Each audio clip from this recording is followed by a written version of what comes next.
go over the squats that appear in the 12-week summer program. I'll list them off in case you can't read. We've got squat therapy, air squats, back squat, front squat, overhead squat, king squat, squat roll-ups, squat jumps, and a goblet squat. So we'll start with the different things we can do for squat therapy, and this is to get them squatting properly so they can do all the rest of these squats efficiently. So squat therapy, you can just start by having them either grab onto a pole or a wall or something they can hang on to. Weight's going to stay in the heels, and I'm trying to keep my chest up. And then I'm going to pull and sit back and down,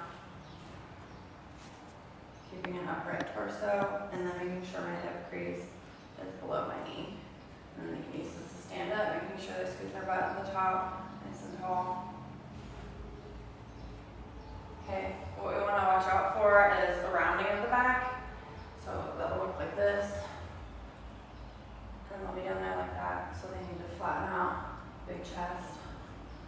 Or an overarch, or they'll send their butt way back and end up like this, instead of just sitting straight down to the bottom.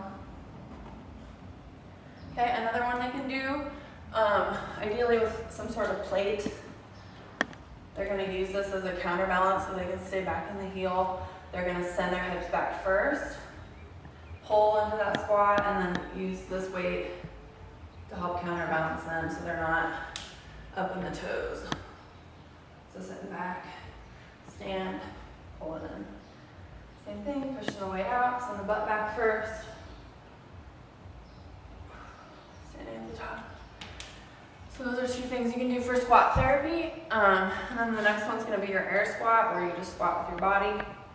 I like to send my arms out. I'm going to send my hips back first, and then drive the knees wide, and use my arms to stand up. So if it's in one of the cardio portions, then they can just throw their arms faster and stand up faster at the top. Back squat will be out of a rack. I'm just going to use a PVC pipe to down. They'll come in with that weight up on their shoulders, and they're trying to really pull that bar into them, keeping their chest nice and big. And I'll turn to the side. I'm going to send my hips back first, pull into that squat with my hamstrings, hip below parallel, stand, squeeze the butt at the top. One more time, pull into it. Stand up, and what they want to avoid is getting here and then having their chest come way down. So have them try to activate their hamstrings more by pulling into that squat. Standing up at the top. Front squat. They're going to have the weight up on their shoulder. And that's going to be, we can go over some mobility stuff in a different video. But for now, weight's up here, and the angle of your torso is going to stay a lot more upright. So it looks like this.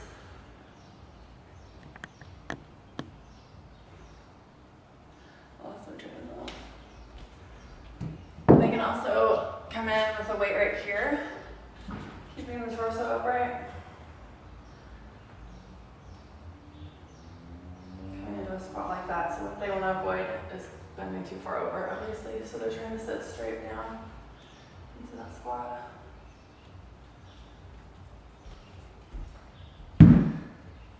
Next one's an overhead squat. So they're going to have the weight straight up overhead, usually to a point where they can't bend back any further. Keeping the chest up, arms locked out. And this one's going to be the hardest one for them, probably. They're going to pull into the squat, trying to keep the chest up. And if they need to, they can squat onto a box. This is a little bit low. But they can use that pull, pull, pull, hit. Stand right back up. And I like to do the box squat. So I would have a box that they don't have to squat too far down to, so they're just starting to here and trying to keep that chest up, and then they can stand, and then they can continue working to get a little bit lower. But this is a lot more core strength and stability than anything. Next one is the Kang squat, and it's gonna help them figure out more of the hamstring pull that's needed in the squat.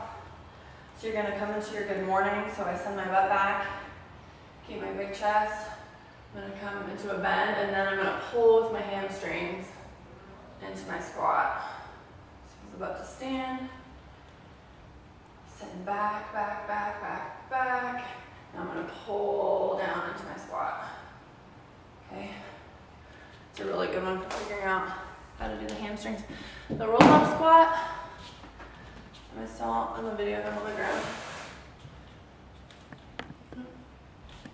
This is also called a Drea roll, so they're gonna squat down, bring the feet up overhead, throw the feet, come right back into the squat.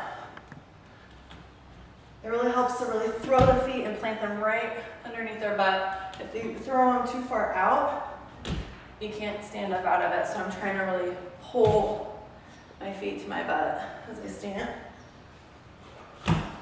Stand. And then to scale that, you just get a mat or something that they can grab a couple inches. Same thing though for the feet. Standing up into that squat. Squat jump. You can do without weight or with. Let's just imagine I have the weight and I want to just really pull this weight into me, feel on me the whole time. Pull into the squat. I'm going to jump as high as I can, and then I like to ride right back down into that next movement. Okay. The last one is the goblet squat, and I've kind of already done one with the front squat, but I'm trying to hold the weight right at my chest, pull it into me, and then I'm trying to just sit straight down. Not really, I'm not sending my butt as far back like I was on that back squat.